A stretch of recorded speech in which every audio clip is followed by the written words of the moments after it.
Late at night, Andre walks alone while talking on the phone. After he hangs up, he notices a car following him, so he starts walking in the opposite direction as fast as possible. Suddenly a guy wearing a helmet jumps on him from behind and knocks him out. Andre is then put in the trunk of the car. Sometime later, photographer Chris and his girlfriend Rose are packing for a trip. Chris will meet Rose's parents for the first time, and he's nervous because she never dated a black man before. Rose assures him that there's nothing to worry about because her parents aren't racist.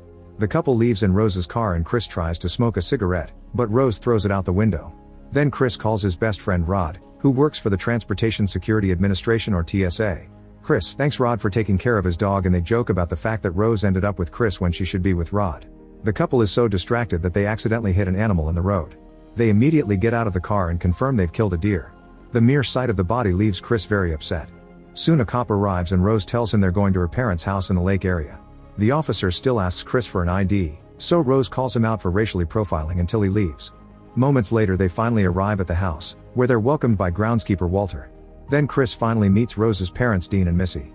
While they chat, Walter watches them from afar. The couple shares what happened with the deer and Dean is actually happy about it, saying that he hates deer because they're taking over. He asks them how long they've been dating and Rose answers 5 months while Chris says 4. Afterward, Dean takes Chris on a tour of the house. Missy has her own office because she's a psychiatrist and she sees her patients here. When they look at some pictures on the wall, Dean points at Rose's brother Jeremy, who is studying to be a surgeon like Dean. He also shows Chris a picture of his father, a runner who lost to a black man in front of Hitler in the 1936 Berlin Olympics and never got over it. The duo passes by the basement door and Dean explains they had to seal it off because of a black mold problem. In the kitchen, Dean introduces Chris to their black maid Georgina. Then they go to the backyard, and Dean explains that the nearest house is across the lake so they have total privacy.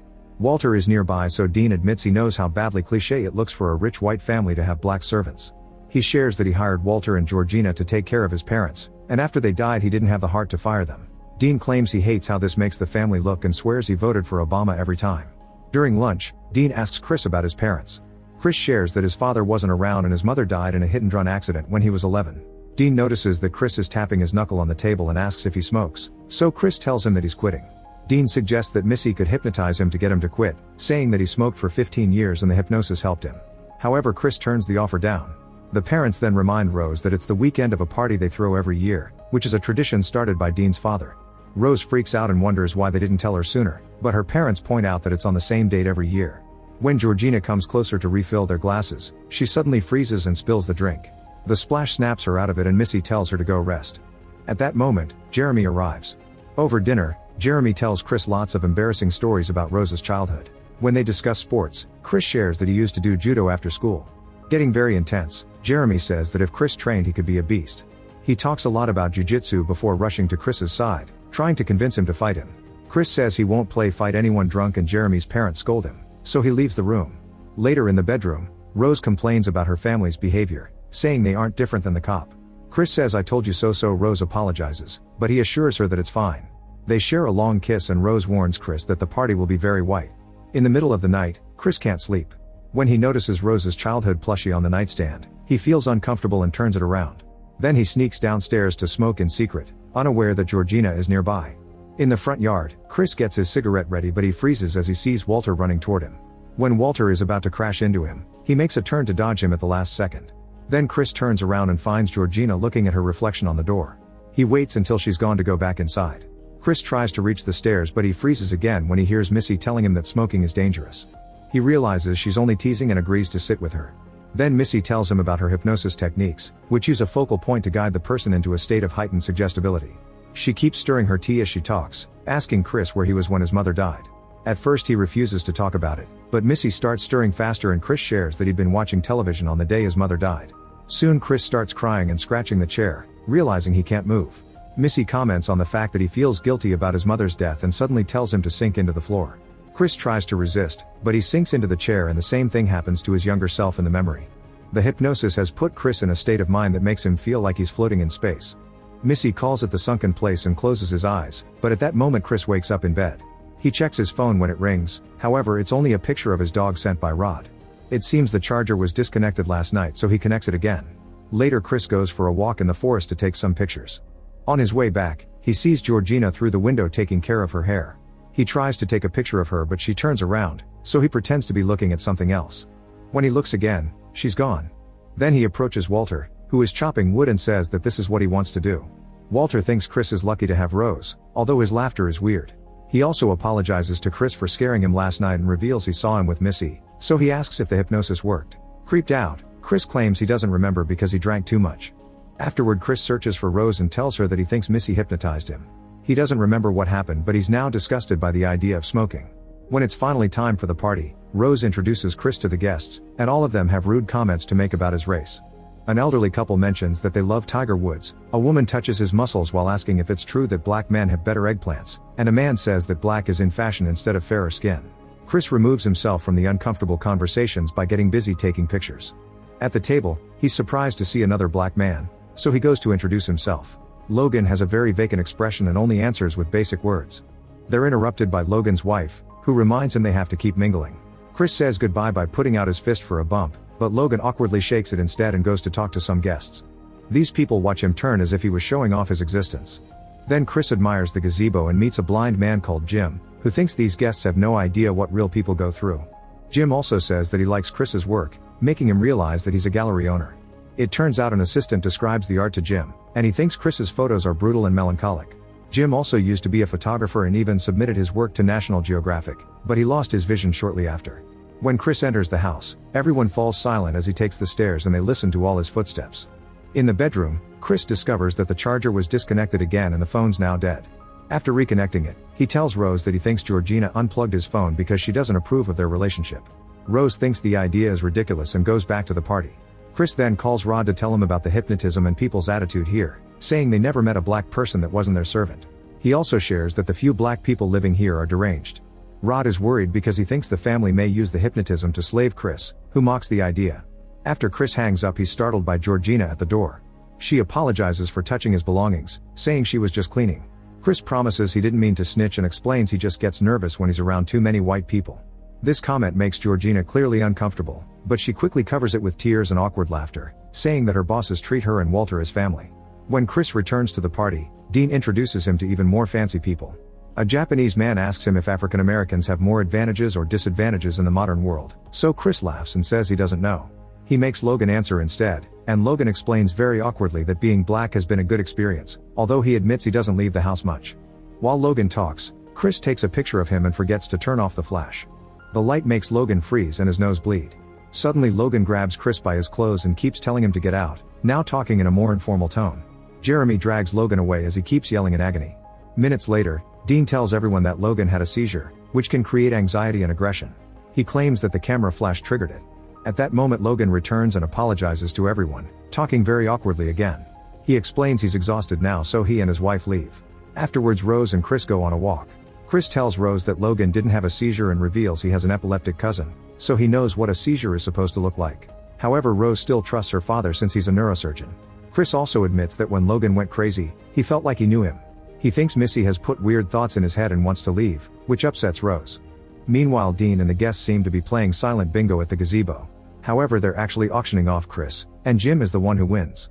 As the sun sets, Chris and Rose are still in the forest.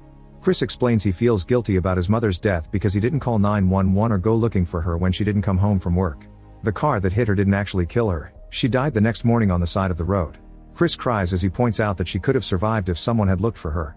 He tells Rose that she's all he has and asks her to go home together, so she agrees. When they return to the house, the last guests are leaving. Chris notices the whole family staring at him creepily before he enters the house. In the bathroom, Chris secretly sends Logan's picture to Rod, who immediately calls him. Rod has recognized Logan as Andre, the ex-boyfriend of a friend of theirs.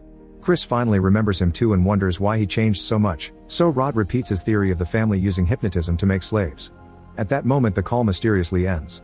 Then Chris tells Rose they have to leave as soon as possible. While Rose goes looking for her bag, Chris notices the closet door is open. He looks inside and finds a box full of old photographs showing Rose with a variety of ex-girlfriends and boyfriends, including Georgina and Walter. All these exes are black. A creeped out Chris closes the door and finds Rose waiting, although she can't find her keys in her bag. They go downstairs, only to find Jeremy blocking the front door with a lacrosse stick. Missy wonders what's happening and Chris says they're leaving, so Rose makes up a story about his dog being sick.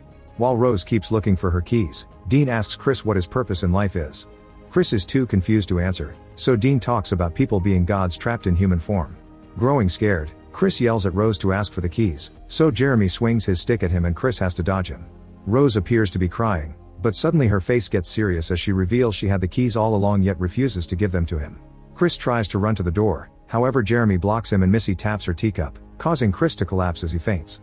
Chris's mind is stuck in the sunken place but he can still see Jeremy and Dean moving him while Rose tells him that he was one of her favorites.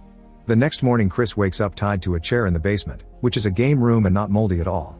He tries to get out but he can't undo the bindings. Suddenly a TV plays a video of Rose's grandfather, who says that Chris has been chosen because of the physical advantages he's enjoyed his entire life. It turns out the family has developed a process called coagula, which allows them to transfer a white person's brain into a black person's body. This way they fuse white intellect with black strength. All this time, Rose has been dating black people to gather new victims. Then the video shows Missy stirring the tea and Chris passes out again. Meanwhile Rod tries to call Chris to no avail. After feeding Chris's dog, Rod looks up Andre on the internet and discovers he went missing 6 months ago. He decides to go to the police, showing them the picture of Andre that Chris took and sharing his hypnotized slave theory. However the detectives only laugh at him. Afterward Rod calls Rose, who tells him that Chris left 2 days ago. When Rod says he hasn't heard from him, Rose pretends to be very upset. Rod suspects she's lying and starts recording her before asking about hypnotism. Rose accuses Rod of calling her because he's interested in her, causing him to freak out and hang up. In the basement, Chris wakes up and the TV plays another video. This time Jim appears to explain the procedure. Step 1 was the hypnotism, and step 2 is this mental preparation. When Jim's brain is transferred, Chris will forever live in the sunken place but still be able to see and hear what's happening. Chris asks why black people, so Jim explains that people want to be faster and stronger. However he doesn't care about Chris's race, he only wants new eyes. After the video ends, Chris notices that he scratched the chair so much that he's pulled out the cotton. When the TV plays the teacup again, Chris faints. Minutes later Jim is asleep on the surgical table and Dean starts cutting his head open. Jeremy unstraps Chris and turns around to get the wheelchair ready. However Chris hits him twice with a ball from the pool table to knock him out. It turns out Chris used the cotton from the chair to block his ears, so the teacup couldn't hypnotize him and he only pretended to faint.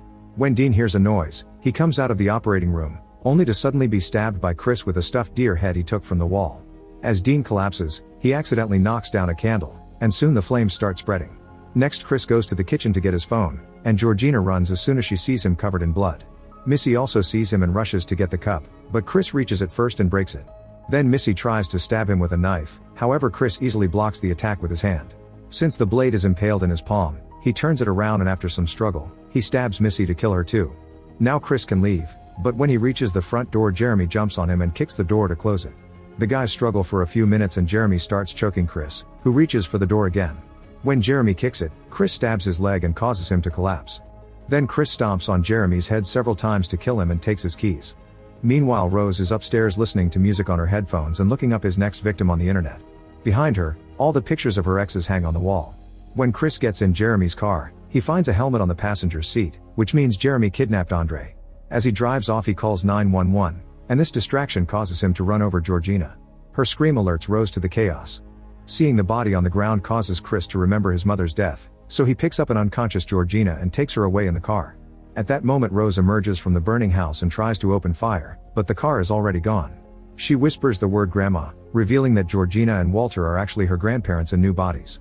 When Georgina wakes up, she tells Chris that he ruined her house and attacks him, causing the car to crash into a tree and knocking them both out. Chris awakens quickly and discovers that Georgina is dead. Suddenly a shot destroys the rearview mirror, so Chris gets out of the car and tries to limp away while Rose keeps shooting at him. Walter has also come, and he runs fast enough to tackle Chris to the ground. As Walter tries to kill him, Chris pulls out his phone and takes a picture so the flash brings out the real Walter. Rose comes closer thinking they've won. Walter pretends he's still her grandfather and takes the gun from her to then shoot her in the stomach. Refusing to live with his mind like this, Walter uses the gun to self-delete. Rose is still alive and tries to grab the weapon, but Chris takes it first. She apologizes and swears she loves him, however Chris doesn't believe her and starts choking her. When she starts to smile, he decides to let go and leave her to slowly die alone on the road like his mother. At that moment Rod arrives in his TSA car. Rose asks for help but she's ignored. The guys get in the car and drive away while Rod says I told you so. Make sure to subscribe and turn on notifications so you can watch more videos like this. Thanks for watching.